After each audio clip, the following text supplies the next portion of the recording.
Hi friends, இன்றைக்கி episode கூடவே ஒரு ப்ரொமோவும் விட்ருக்காங்க. விஜய் சாரதாம்மா வீட்டுக்கு வராரு, காவேரியை கூப்பிட்றாரு. காவேரி இல்லாமல் நான் இங்கேருந்து போக மாட்டேன், காவேரியை கூட்டிக்கின்னு தான் போவேன்றாரு.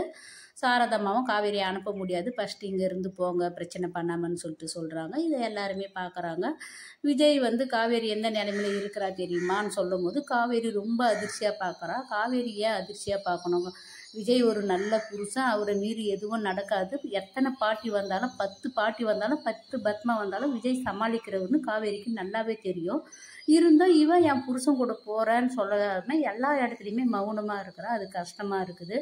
இவ்வளோ ஒரு நல்ல புருஷன் எவ்வளோ கஷ்டப்படுறாருன்னு காவேரிக்கு ஒவ்வொரு டைமும் தெரியும் போதும், பஸ் ஸ்டாண்டுக்கு போயிட்டு திரும்பி வரும்போதும் என் புருஷனை தாண்டி தான் இனி எதுவுமே அவரை தாண்டி நடக்காதுன்னு சொல்கிறவ இப்போ புருஷன் சொல்ல வர உண்மையை கூட அதிர்ச்சியாக பார்க்குறா.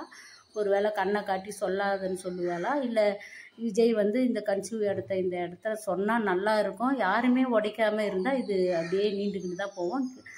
விஜயாச்சி இந்த இடத்துல கன்சீவ் விஷயத்தை சொல்லணும்னு ஆசைப்படுறோம்.